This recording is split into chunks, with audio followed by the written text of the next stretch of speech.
All right, I'm live. First time I'm doing this. Right now, I'm just loading the project file for the Mix to Freefall, which has all of the. It's one big project for Polarity, which is the EP that I've been working on. So it's pretty hefty, and I have all my projects on a mechanical drive, so it takes a bit to load, but we're almost there. 99%. I don't know why it always hangs on this 99% mark.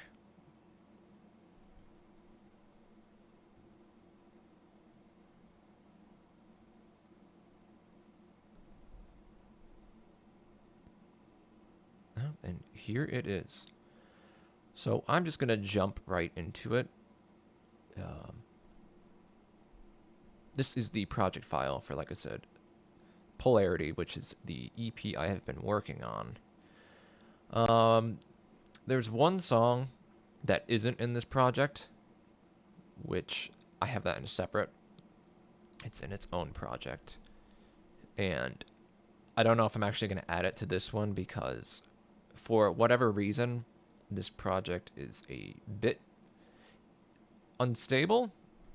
As you use one of the a weird thing that I learned about recording softwares is the longer you're opened up in a project and using it, the software just gradually becomes less stable.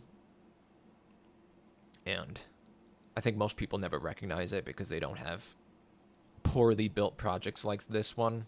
Uh, it's a lesson I've learned. Lots of things that I could have done to build a project better. But enough of that.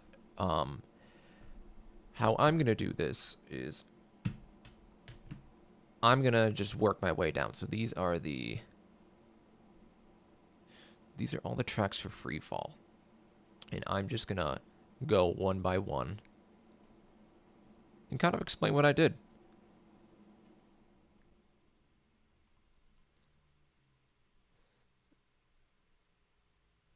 So let's start with this. So this is the reverb, and this is really important, I think, in any mix. It really kind of gives the song atmosphere and makes it sound big, and it really adds a lot to it. So I'm actually just gonna play from right here, and you can kind of hear what's going on.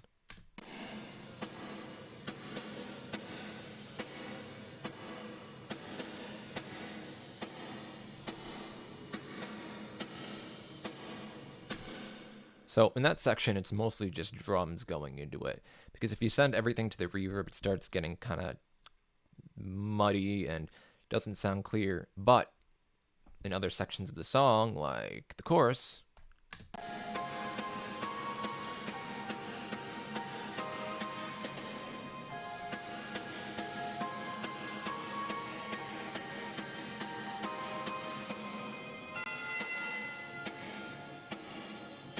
see there's a lot more going to it. And what's actually on this channel is kind of just this reverb plugin.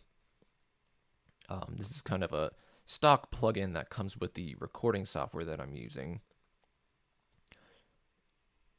And all these parameters, I'm not going to explain all of them, but there was I started off with a preset called Bright Palace, or Palace Bright.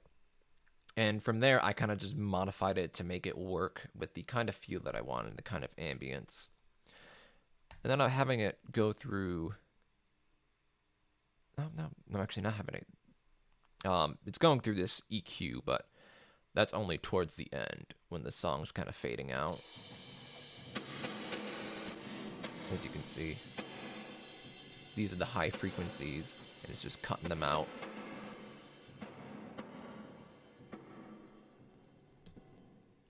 And that's with everything at that ending right here. Everything is getting that fade out.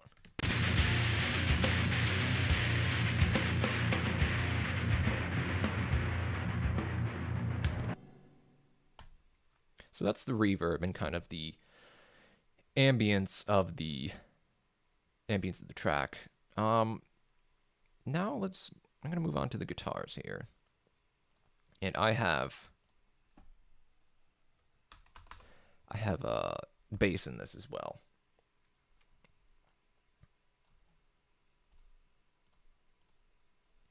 So I'm just going to cut to right here.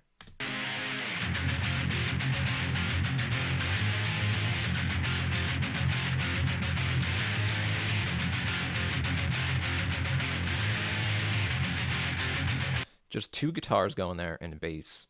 The bass sounds like this on its own.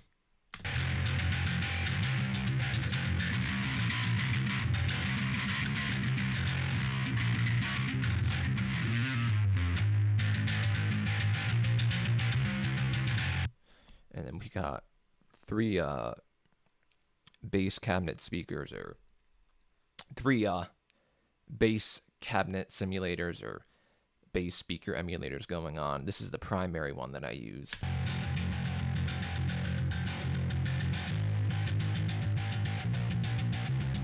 That's like the meat of the tone. And then there's this one. It's kind of nasty, but when blended with the rest of them, it kind of adds some top end that's pleasing. And then we got this, which is just kind of like the really low rumble frequencies. And for this one, I'm using a cabinet simulator plugin, which is software based. The other two were hardware based. So hardware based as in like they were a physical cabinet simulator, whereas this is a software based cabinet simulator. And you can see we have the actual cabinet here, the microphone, the speaker. This is actually an amp simulator as well, because this right here is just the plain bass sound. The direct, they call it DI. And by taking that, just the actual sound from the bass, you can plug that into a digital bass amp, for those of you who might not be familiar with that. And this is it right here. This is a distortion pedal. That is a Roland Jazz Chorus amp simulator head, and this is some kind of Ampeg bass cabinet.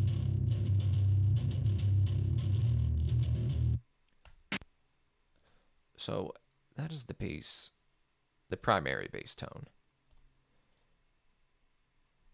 And we got the two guitars, which there's more than two guitars, but for now, I'm going to solo these.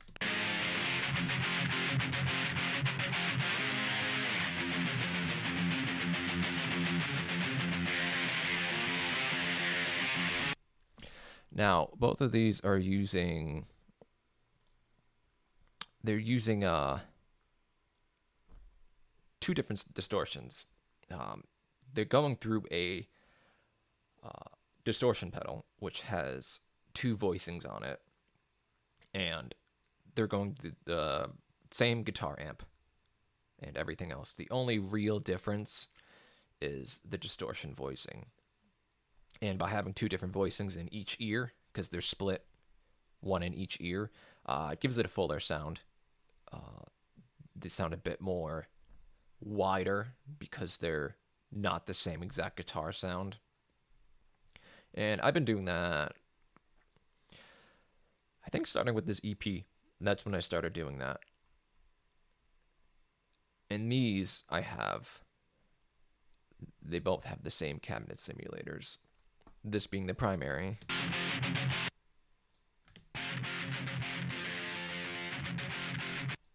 And then, like the bass, that nasty one. And then just when you blend them together, it's kind of a warmer, fulling, pleasing sound rather than just playing them individually.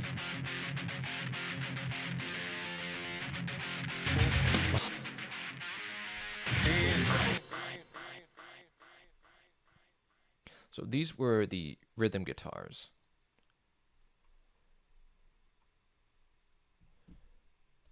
And then let's skip over here to the chorus. And That's where the lead guitars are coming in. Oh, let's get rid of the bass.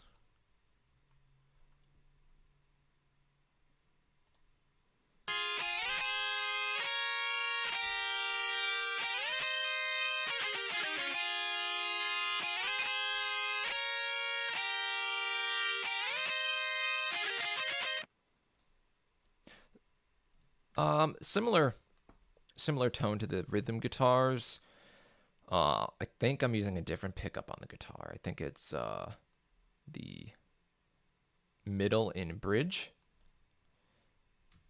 And I have a bit of an EQ curve here. I'm cutting out a lot of the low end, so it cuts through the mix a little bit better. And then I kind of brought up some of the treble frequencies to brighten it up.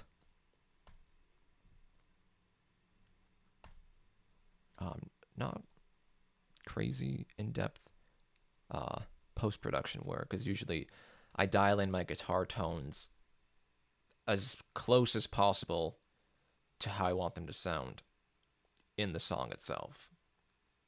So I don't do a crazy amount of work mixing them. I think the only thing different I could have done was really scout around with like a notch filter, kind of like this, and like look for like nasty, annoying frequencies. But usually the way that I dial in the tone, I have my primary distortion pedal going into a Orange Micro Dark amp, and the gain on that, the gain knob, as you start turning it, it kind of softens the distortion from the pedal. But the more you turn it up, I've noticed the muddier it starts getting. So there's a bit of a sweet spot where it kind of just like warms the guitar tone up a bit, enough to where it's like at least dampening down on the nasty frequencies. And it gives it a bit of a fuller sound. And we have, these are technically rhythm guitars.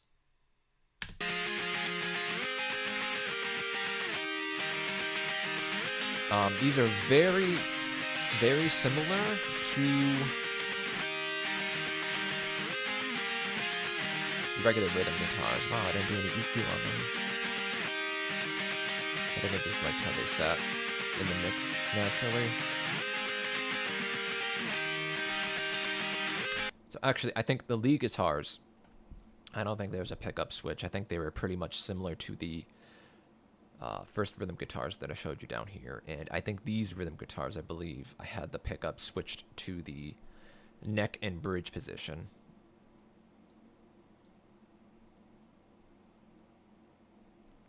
And let's go towards the bridge, because that's where the only other guitar changes are.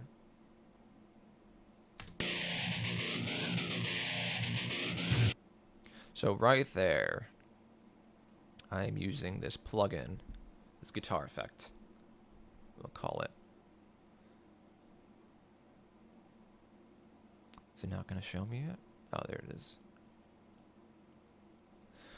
So this is called Phasis, and this is a phaser plugin by, I believe, Native Instruments makes it. And it's a digital phaser, obviously. I don't know if it's modeled after any piece of hardware gear, but I really like this one. I think it came free with one of the audio interfaces I bought, and it kind of just became my go-to. So for this little section right here, like a few seconds, that's what's going on.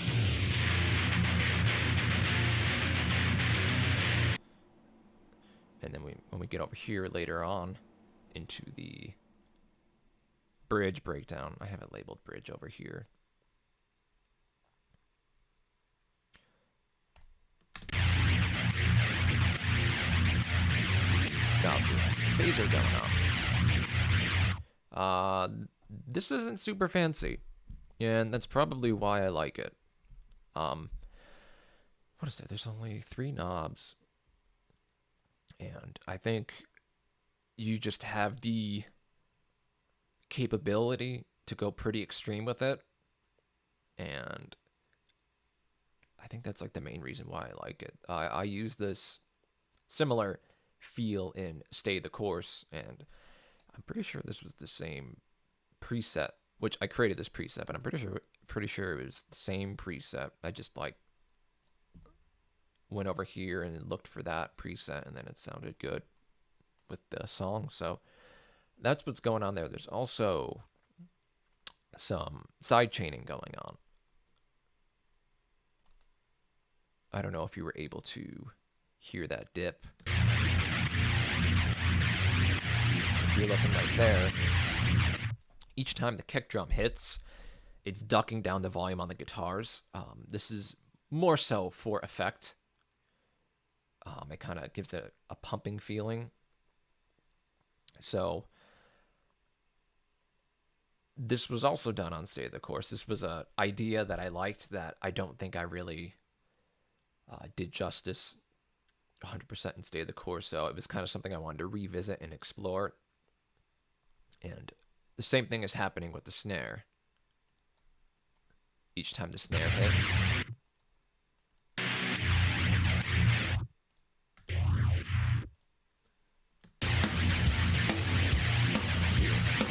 for some reason when I solo it, it doesn't show it. It might be just a bug in the plugin. But if you see every time that snare hits, this right here, the further it goes down, the more volume it's turning down on the guitars and the bass. And speaking of bass, we're going to go back to the bass, and this is the other tone that I have, just specifically for this section with all the heavy modulated stuff going on. And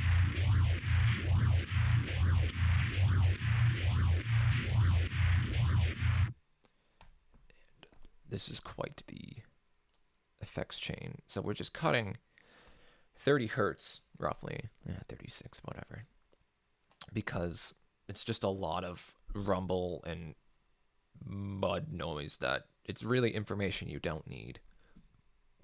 That's actually a trick that I picked up from watching Deadmau5 videos.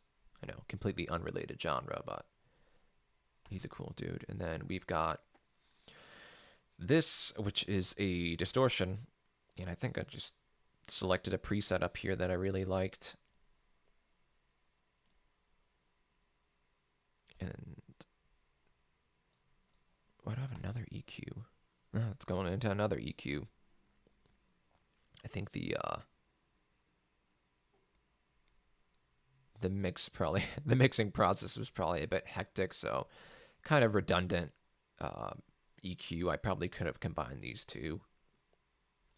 But that is the EQ curve. I think this was pretty much a copy off of the bass tone and Stay the Course as well. I remember getting rid of some of these frequencies here and really cutting out some nastiness that happened in the high end. And then we have this, which just pretty much fattens up the bass. I think I picked a preset that sounded okay, and I kind of just modified it from there. Presets are really good starting points, I've noticed, if I don't have mine already made, which I probably should for some of these plugins because I'm using them more often. And then we're going into the phases, which is what I mentioned earlier. Pretty cool plugin. I like it a lot. I know they make guitar phaser pedals, and I do like some like analog gear. I like some physical gear, but when it comes to like modulation, I really don't see the benefit to having a physical, phaser or flanger, when it just doesn't seem to really, the analog piece of gear doesn't really seem to add much flavor. Versus something like a distortion pedal or a guitar amp, they all have, the physical pieces of gear often sound better than the emulators. That's not always the case, but I mean, for the gear that I have, there's a distortion pedal emulator of what I have. Sounds like garbage. It's not super popular. at least in, I guess, the more pro space. I know consumers like it. I'm using the Wazacraft Metal Zone, which gets a lot of hate on, but I've been told I'm the only person who knows how to make it sound good, so there's that. And then I'm using an Orange Micro Dark, which I don't think there's any amp simulators for that. Kind of like how I was using the bass guitar had a guitar amp simulator on it. I don't think that they have a Micro Dark simulator, or at least not that I know of. And if they have one, it's probably not that great. I say that because it's not popular. So that's that. That is the guitars. Let's go on to the drums, because the drums were a ton of fun. And this is a real kit. Nowadays, people are often using fake kits. I guess I want to say, well, they're using drum samples. And drum sample, if I could find it in my library.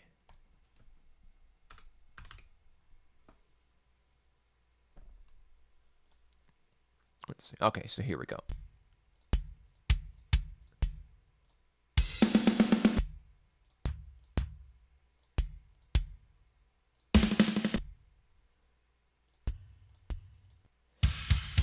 So they're pre-recorded hits, and they're isolated.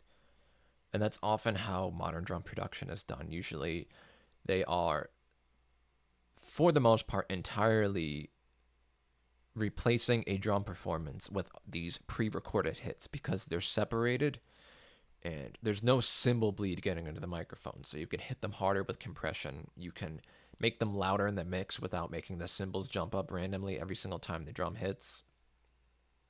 But with this kit, or with my drum recording, I actually didn't do that at all. And it came out really good. And I'm just going to play it drums alone, just so you can hear what it sounds like.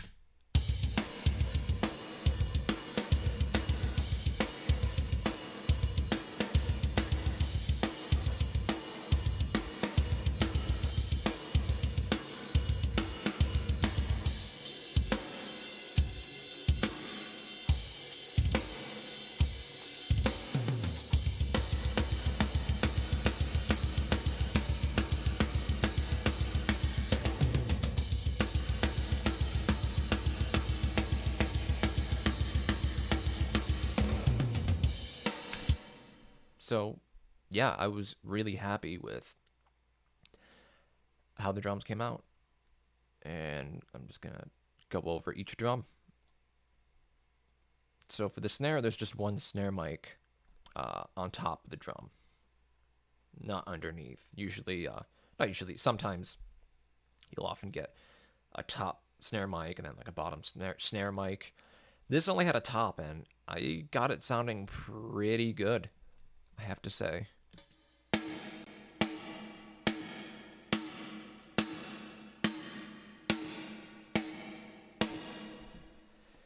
And what we got going on here, there is some EQ going on before it gets hit with the rest of the effects. This, I think, I was just kind of dipping out some annoying resonance or like an annoying frequency.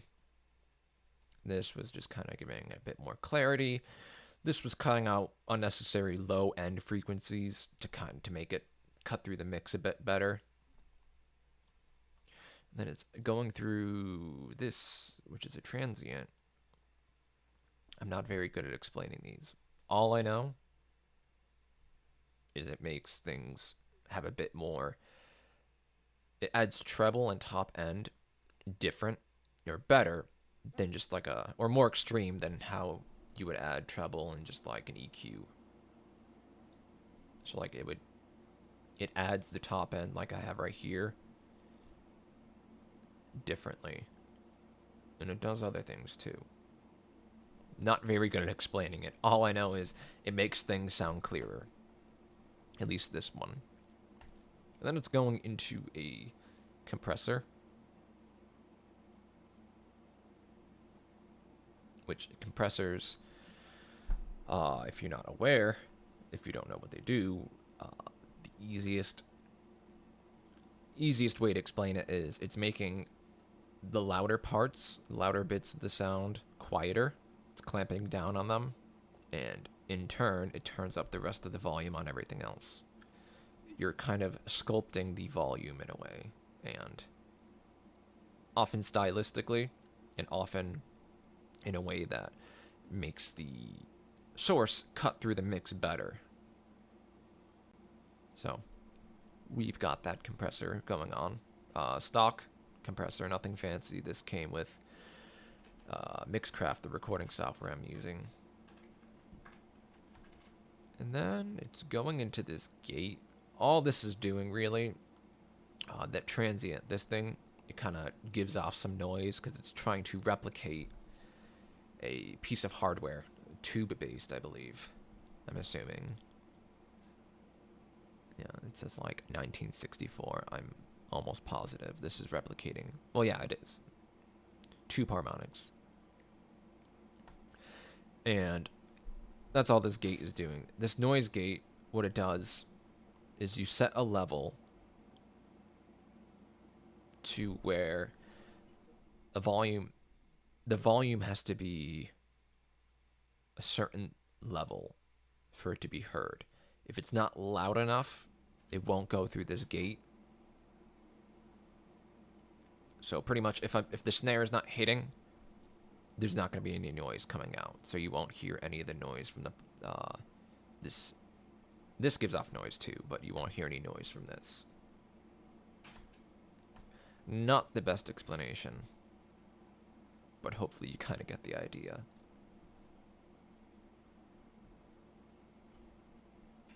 So that was the snare. Room, we got 2 room mics, a left and a right.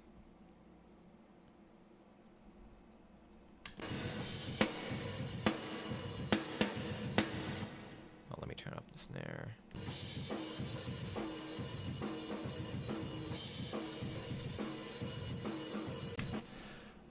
They are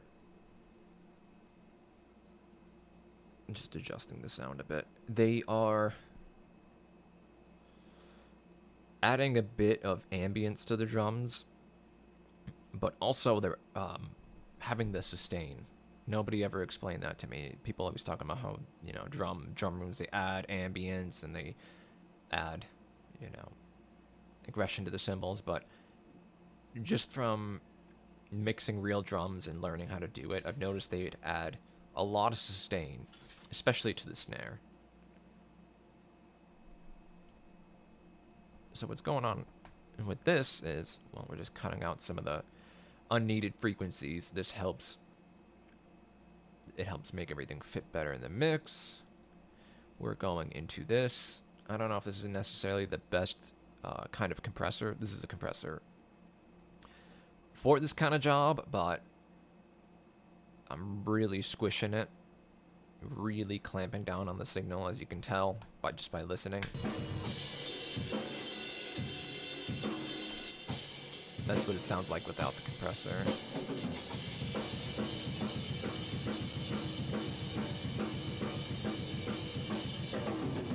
Yeah, and when you clamp down on the drum room, it adds a lot for the more aggressive genres, and I think alongside what I did here, this dry knob is the signal that's not getting compressed. Well, it's the original signal, so I can put in a bit of the original signal with the compressed signal. That's called parallel compression, and it makes it not sound as squashed, so it kind of has a bit of movement to it. So like it's gonna jump a little bit, mostly for the snare hits. And then it goes into that transient. I usually start off with all of them. I'm usually just I'm using this preset, which is soft enhance. And oftentimes I'm dialing it back a little bit because all I really want to do is just clean it up a little bit. make it sound like it's got a little bit more top end to it. Yeah, and that's, I usually put this on a lot of stuff, and it's usually just a subtle effect, and then we got a gate again right here. So that's the room. China symbol, cutting a lot of this frequencies. All this stuff, you don't need it, and it kind of just gunks up the mix. Let me get to a part with the China. Yeah. So that's the China. And without this,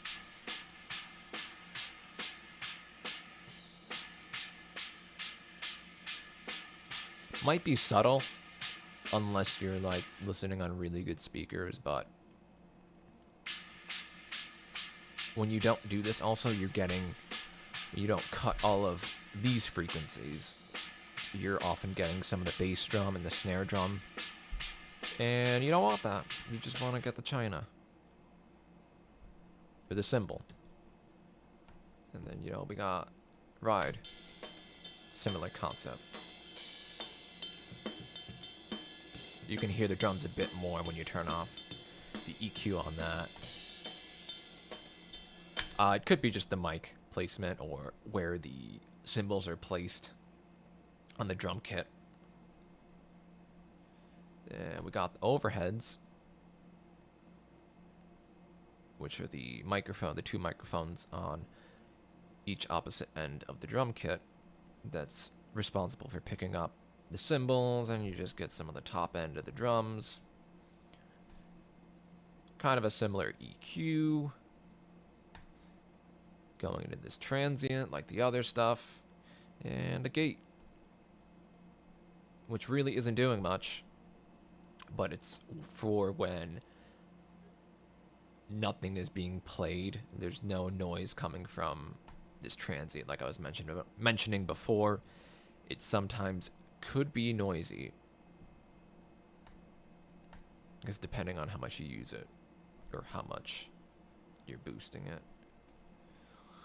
What do we got? We got the toms. I'm not going to play them individually. I'll just play them together.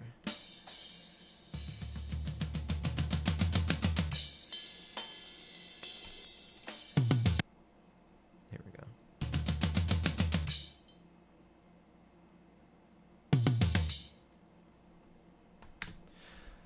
Pretty beefy. They got a gate. Everything, all the drums are gated. How I poorly explained before, unless the drum is at a certain volume, at least as long as this track needs to be at a certain volume for any noise to get past the gate. So as we're playing right here, nothing. Until we hit there's actually some automation. But right here, no sound is coming out until it gets to a certain volume. And that's how you manage cymbal bleed and whatnot. And the toms, they got the gate.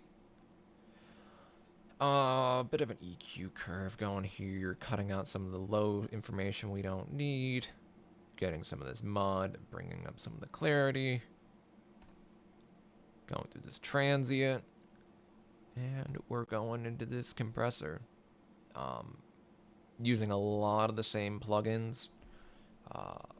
Just differently for each drum. And then we got the kick here.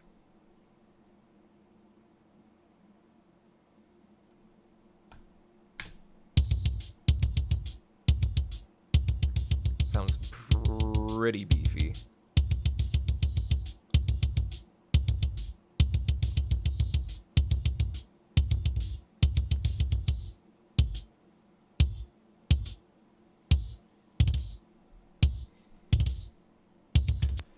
So yeah, that's getting a gate. Cutting out 37 hertz, where all the junk is that we don't need. doing a bit of a boost. Where are we on here with the boost? Oh, it's like 100 hertz area. This transient, I use it on everything. It's really good at bringing out the high frequencies. I'm just going to show you. I'm going to turn it off. And that's with it on. Like, it's doing a lot.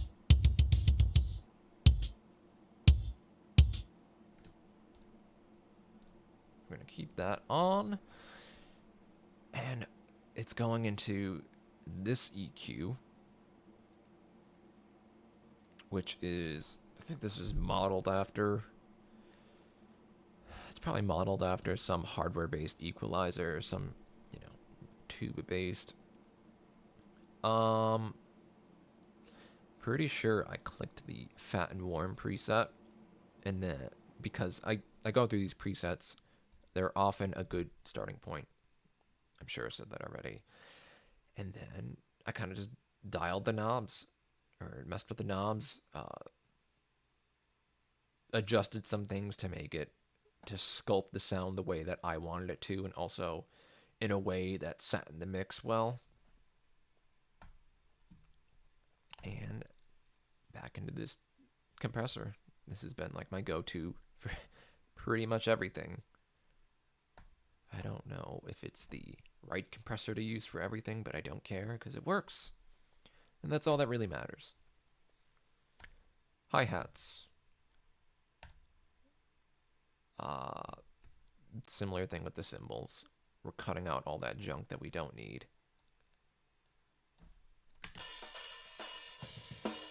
Like, there's a lot of crap that comes out when you're EQing it like this.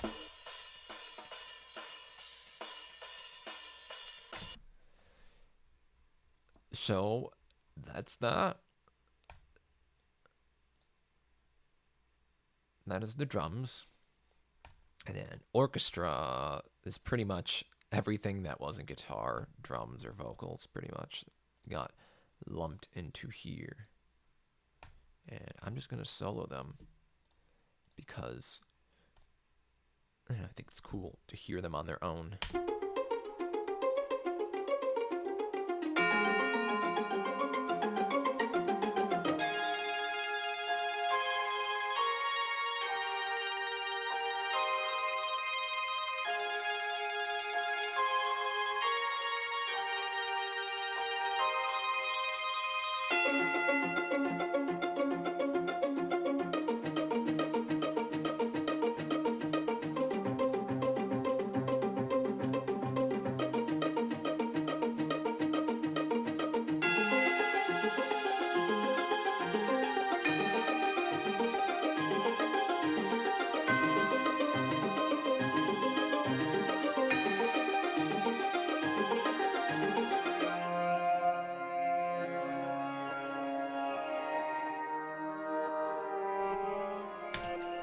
There's a lot of cool things going on that are not 100%, up front in the mix, but they're adding a ton.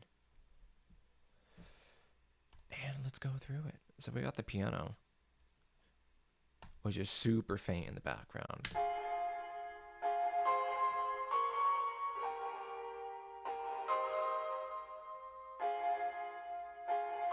Very basic.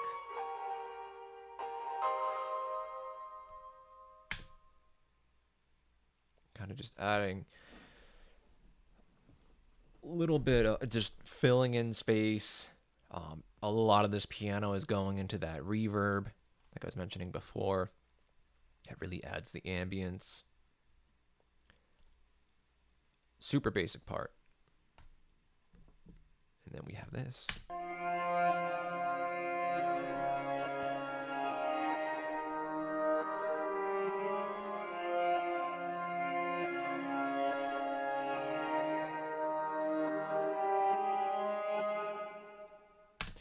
That's my favorite thing to do, and that is a reversed piano. I love doing that. That's one of my favorite sounds.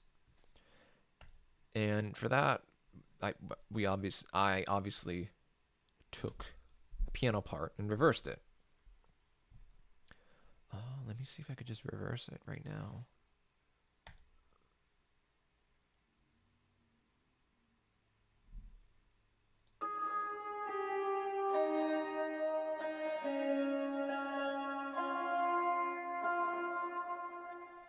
Let me kill the effects.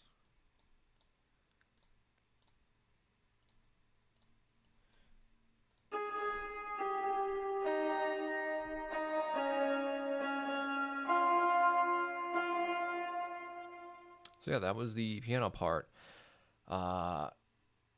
with another octave on it. I don't think I reversed this one back. No. So this one is still reversed. This is still the piano playing forward. And then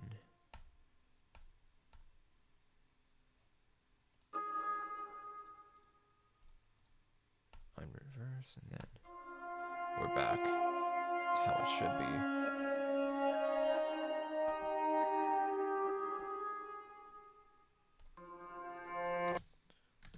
And then all together.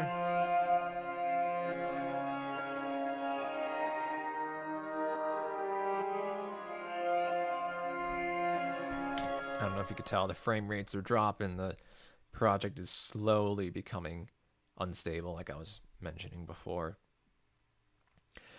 And what the heck is going on with this piano texture? Oh, I think the one thing I forgot to mention is I'm adding some saturation to the drums. I think mostly the snare. Saturation is compression and distortion. Simplest way to explain that. And I just want to see if I added that to this piano texture. God, this is such a big project. Do I have any drive? Nope.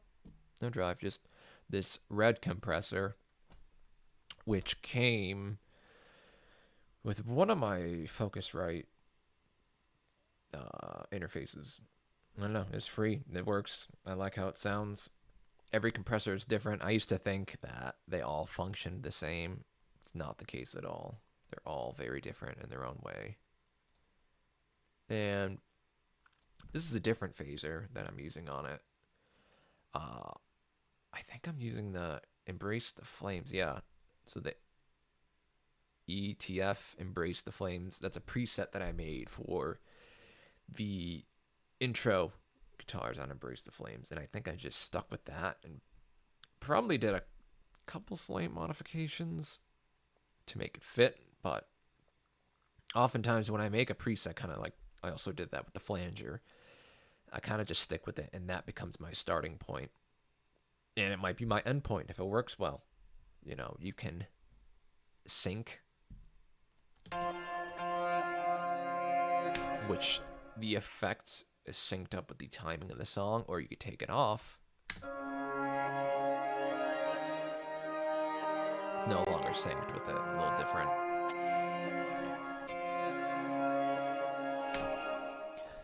So that's what's going on with the piano texture. Very cool. I always like going back into my songs and hearing the individual parts that make it up. It's just a very cool experience. And even if I really like a song and I really like an artist, and they do have like a mixed breakdown like I'm doing right now, it's cool to hear them solo parts in their songs as well. It's interesting to hear the song that way.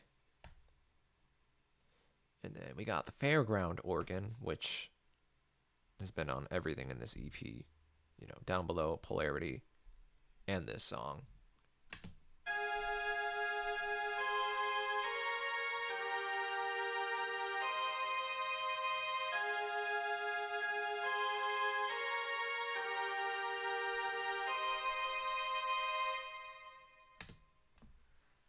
It's pretty cool. I just cutting out some of the mud or these lower frequencies so it fits better in the mix.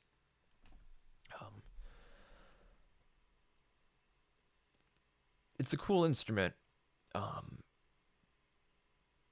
Obviously, maybe it's not obvious. I didn't go out of my way to get someone to record it or anything. I bought a virtual instrument.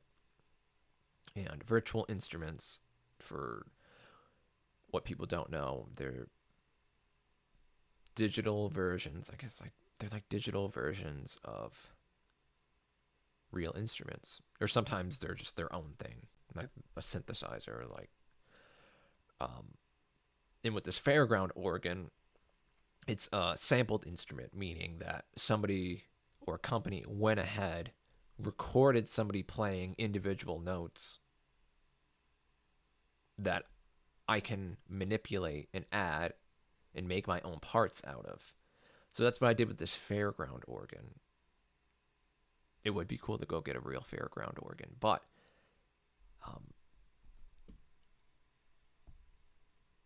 having the virtual instrument was, good enough for me. Let me pull it up, actually. Let me see. Can I insert a track? Where are we at? I'm going to try not break this project. If I add anything else, I don't know. Where'd it go? Okay, here we go. Alright, so let's... I don't know. Most people probably don't care too much about this, but it's like finding a fairground virtual instrument was so hard. And a really good company made it to the point where I wanted to buy one of their shirts. That's how much I enjoy the instrument. It's just called the Carnival. And this is it right here. You can adjust a lot of the things. Let's pull up the piano roll. So, can we do it? No, I don't want to do that. Oh, that's the wrong one. Where are we? Too many tracks. All right, here we go.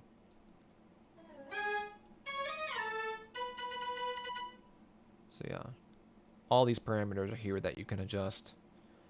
I think I turned off the reverb. It was probably in a more fitting environment, the reverb that it was getting. More realistic to a fairground organ, but for the sake of making it fit in the track, I didn't want that reverb. I wanted it to go into that reverb that I mentioned before, that I have everything being sent to.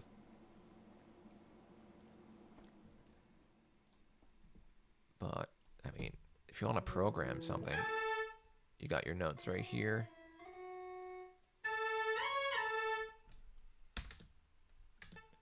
Is it not going to play? It might not play. Did I break it? Maybe I'm not giving it enough notes. Or enough note length.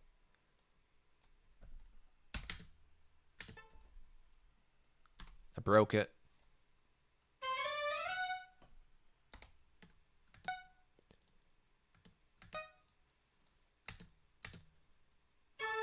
Alright, it's not cooperating, but you get the idea.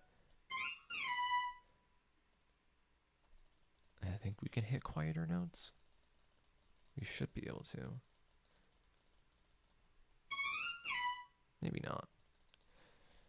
I don't even know if fairground organs have quieter notes.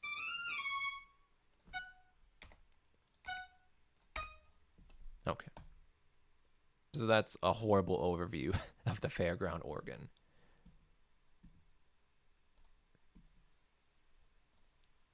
But it sounds like this. Let's go over here, actually.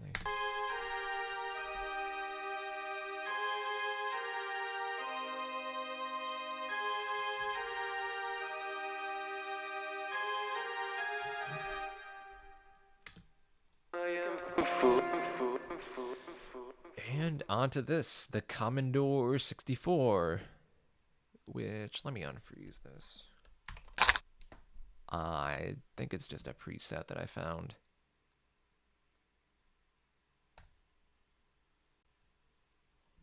Yeah, preset for this synthesizer.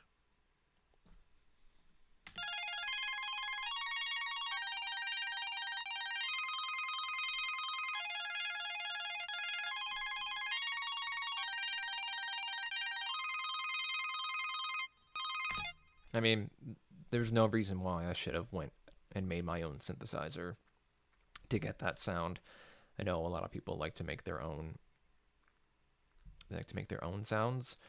It's something I like to do. Like with guitars, I'm obviously focusing on that and other things. But when it came to this, it's like preset sounded fine, worked for the song.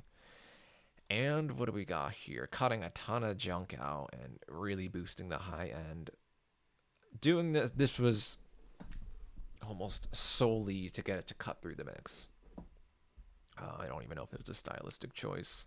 Pretty sure all I did was to get it to get into that higher frequency range that, you know, everything isn't really necessarily living in, to make it to cut through.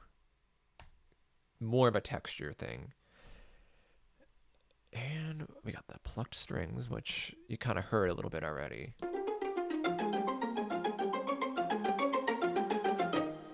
Virtual instrument, and if you can tell, it sounds pretty darn realistic. I mean,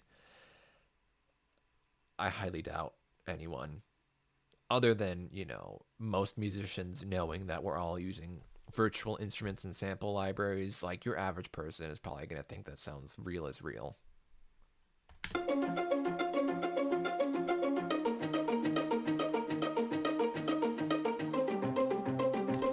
Wow, I've got a lot going on with this. We got EQ cutting out stuff I don't need.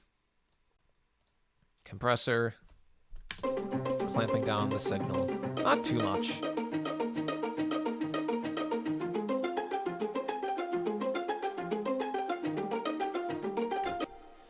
And also, the key to make these sound good is to, you know, humanize them. There's a way to go about humanizing them. You're not just placing the notes perfectly in time with the same kind of intensity. You can adjust the intensity of each hit, the timing, and when you have so many real instruments already in the song, and you're programming it realistically, nobody's gonna be able to tell the difference.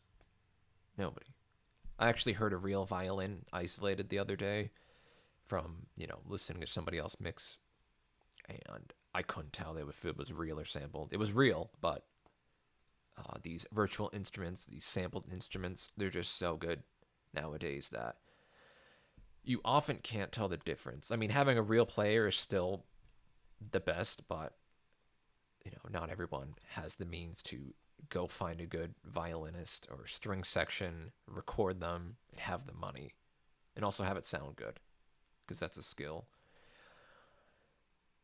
Okay, and after that compressor, we're going into some distortion, which that's kind of another way to compress things.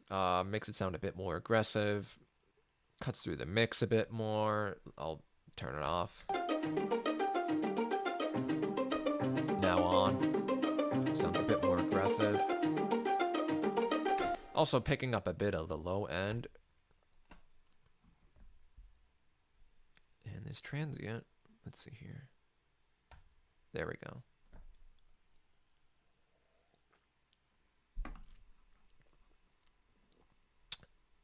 Put it on everything. I put it on everything. It's just really good at brightening stuff up. Soft enhance. Dial it back a bit. Or in this case, I boosted it, because this boost knob is usually a bit lower. This thing is great. Stock plugin. Love it. Oh, cool. So this is actually the programmed strings. Oh, what is this? Get out of here.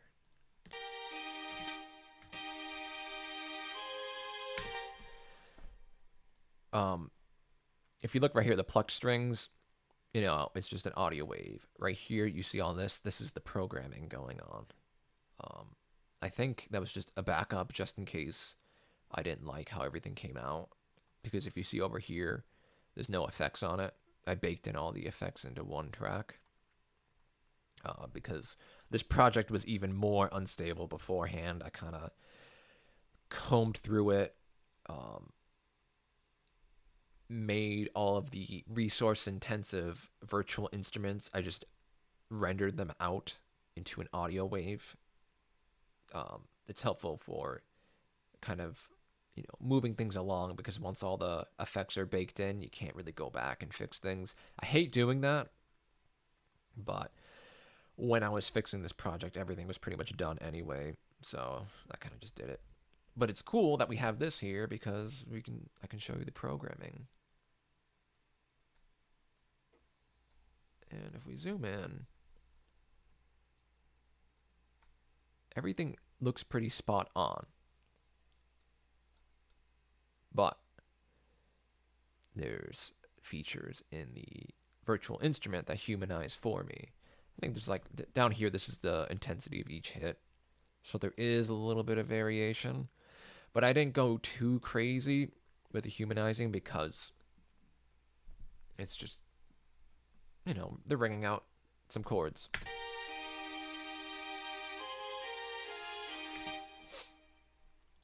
I'm going to dock that. And let's pull out the virtual instrument.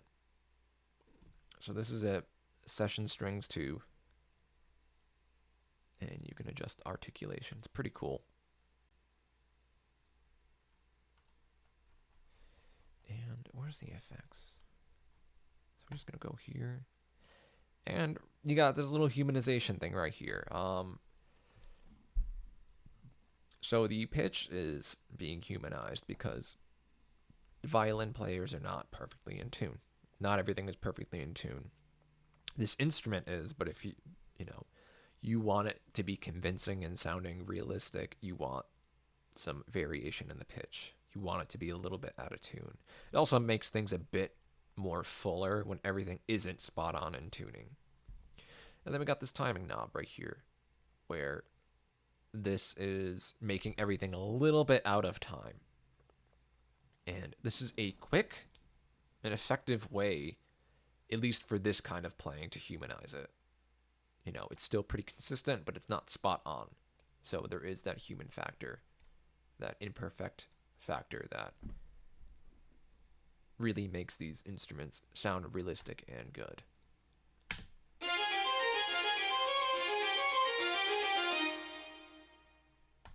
Like that sounds that sounds like a really good player, but you can tell that there is some subtleties in the playing.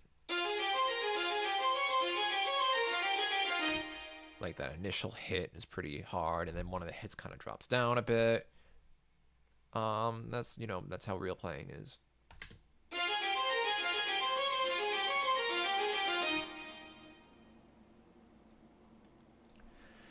And this is just that part.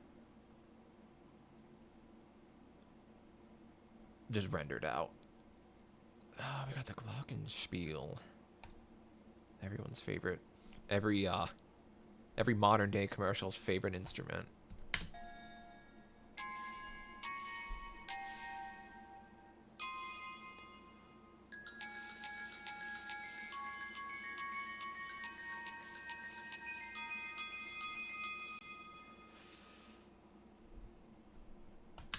Yeah. Let me unfreeze it. So we can... What do we got? Just an EQ.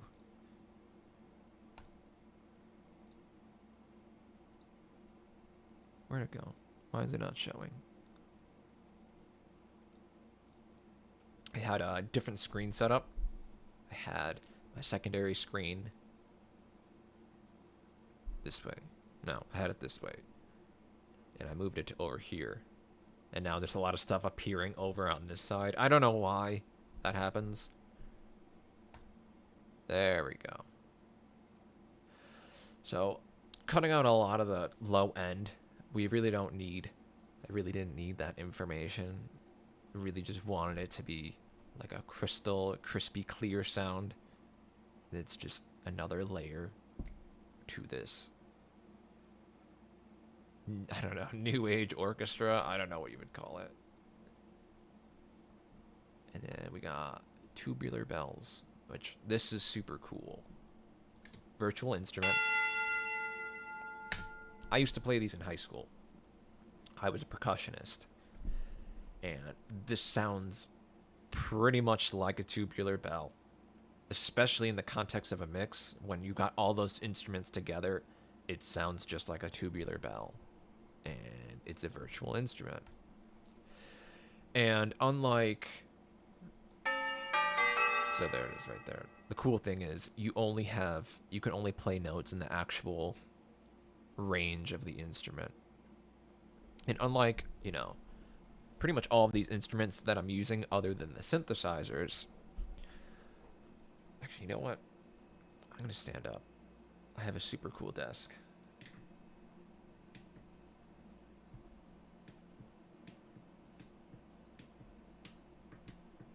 Or it's just going to fail me on this stream. That's unfortunate. Anyway. So unlike a lot of the other virtual instruments where they're sampled, somebody records each individual hit. This is software based. Like, that sounds super realistic, but that's not. These are not recorded hits. This is like somebody engineered this in a software just to sound like this, either in some kind of synthesizer, or I'm not sure how these are actually made. But it sounds really cool.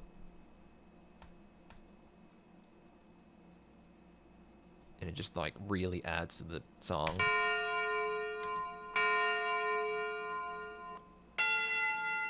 Like maybe this. That doesn't sound 100% realistic, but that could be just the way that I have it EQ'd. Yeah, the way I have it EQ'd, and the kind of reverb it's going to might make it not sound like that. But I mean, it sounds just like a tubular bell. And then just like for this part right here. Salvation. Oh. What is going on? What do I have muted? Did I mute the drums? Cut me some slack. It's my first stream.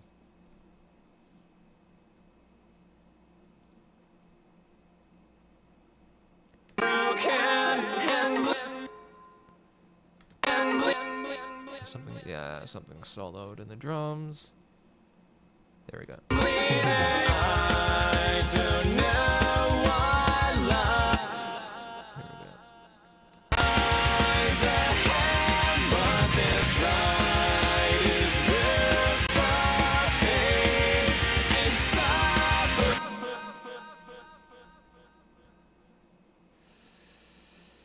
So what I was talking about. What the tubular bell is doing.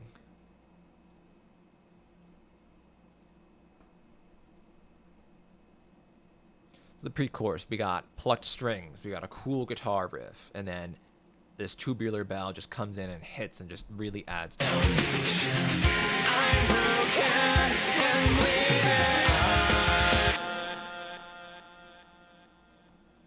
What else did I mute?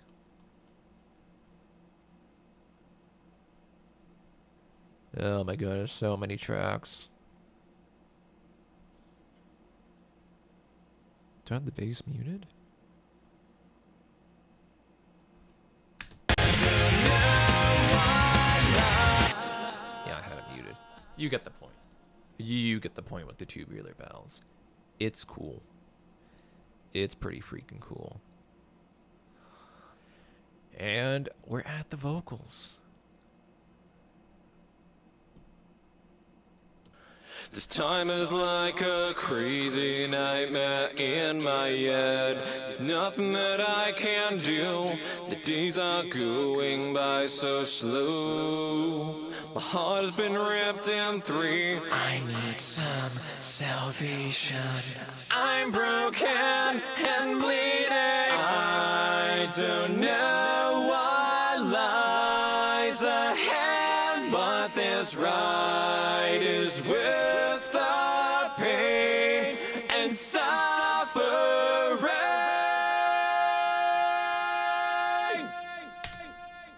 I want to say this is my best singing.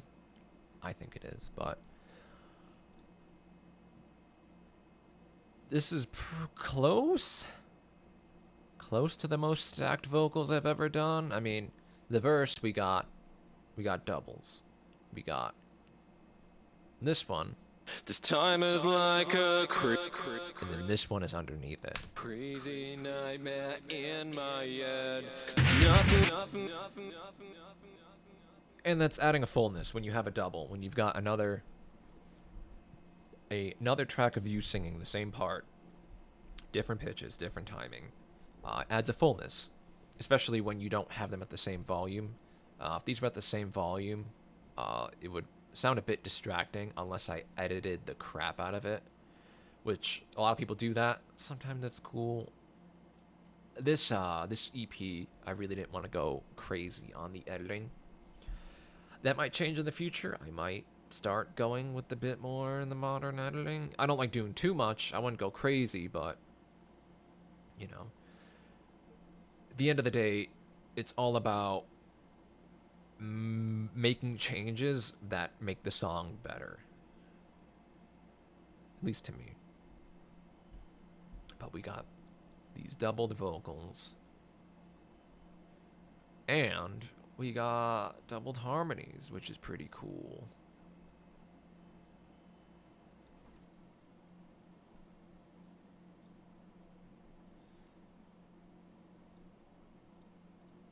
I'm broken and bleeding. So, same thing. We got that main harmony. We got that other harmony that's lower.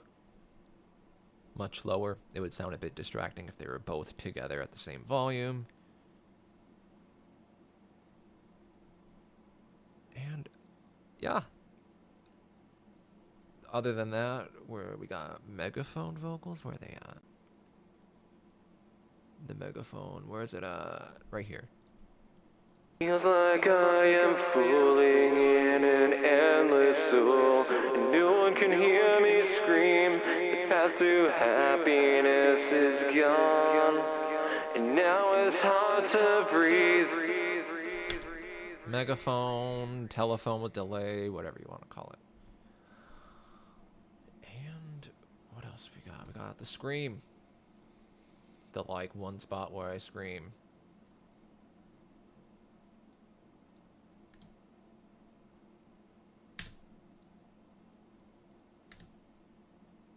I'm broken and bleeding. I'm broken and bleeding. Yeah. What do we got in here? I think there's like 3 of them. Although it sounds like 1 in the context of a mix. Let me see.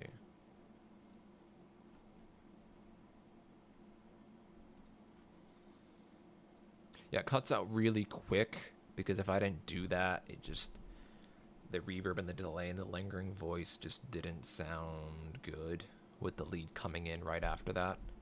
So I kind of just like quickly cut it.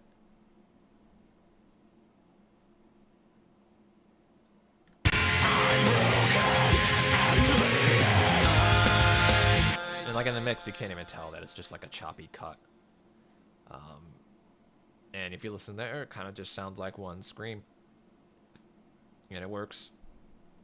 Doesn't necessarily sound the greatest on its own, but layered together in the mix, I think it's very fitting. Very fitting. And yeah, I think that's a wrap for this. I mean, other than we got a smidge of automation right here, boosting the volume just a bit.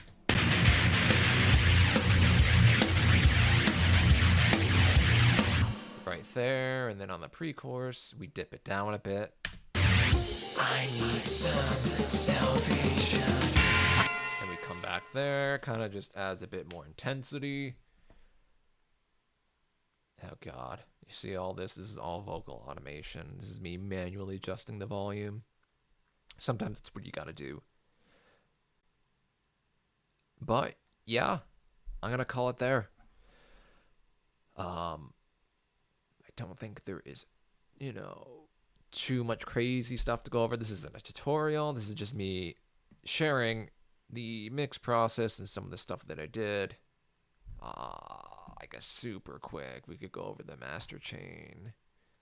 We just got this tape emulator. This is emulating the tape. You know, music used to be recorded to tape.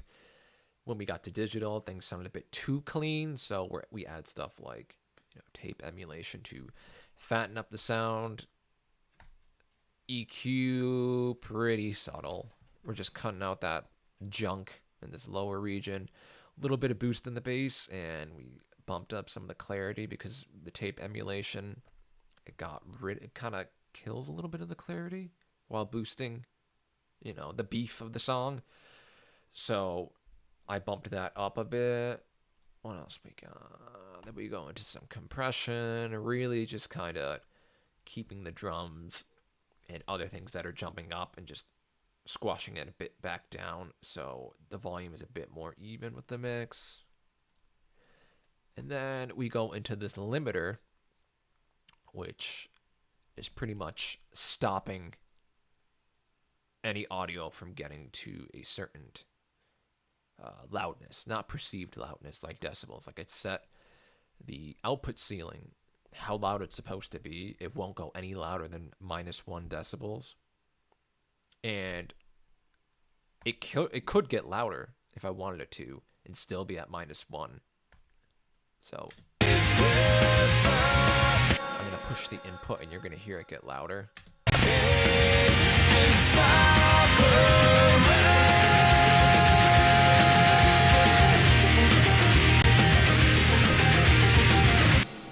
Truthfully, I should have put a bit more the input gain on this limiter because it makes it a bit more louder and exciting.